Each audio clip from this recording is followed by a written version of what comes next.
book, Seeing Heaven in the Face of Black Men. And this concept of heaven in the face of black men is the part that's so profound for me. And where I got that title was about somewhere around 10 to 15 years ago. I was in a gathering of black men, and it's a gathering where we get together once a year or so and really talk about spirituality and how we can be better men and how we can be better human beings and serve mankind more effectively, all that sort of thing. And so I don't remember how many guys were there at the time. One guy came in a little bit late, and he just kind of stopped and he looked at the group, and he got this sort of look of awe on his face. And he just said, you know, I never thought I'd see heaven in the face of a black man. Just like that, I never thought I'd see heaven in the face of a black man. But he wasn't saying it in a denigrating way. He was saying it with awe and wonder and almost majesty about what he was seeing. And it hit me like a thunderbolt. Something about that image is like heaven in the face of black men, heaven in the face of a black man. It moved me.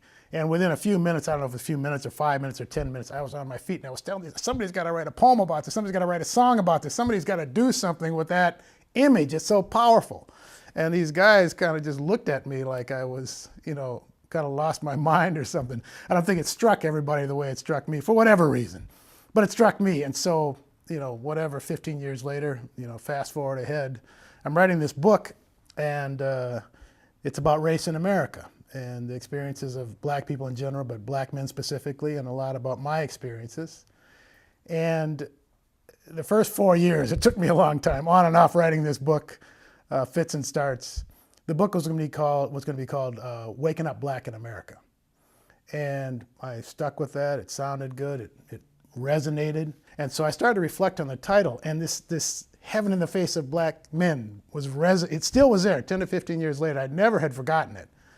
And so I started playing around with it. I didn't want to say I never thought I'd see heaven in the face of a black man. I wanted to figure out how to change it. So I just played with the words a little bit and just finally settled on seeing heaven in the face of black men.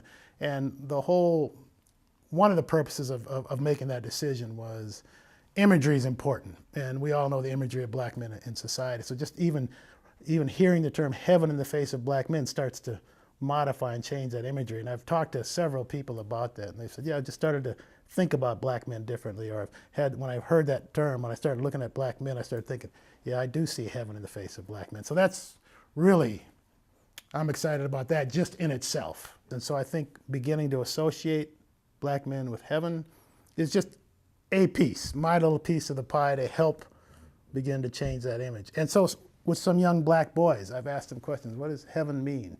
What does heaven in the face of black men mean? I just have a little conversation with them. And they start talking about heaven, good, it's happy, it's, you know, I say, yeah, that's black men, that's black men. You see that in this picture. So even just that little dialogue with them plants a little bit of seed, heaven, versus maybe what they're experiencing and what they're being told.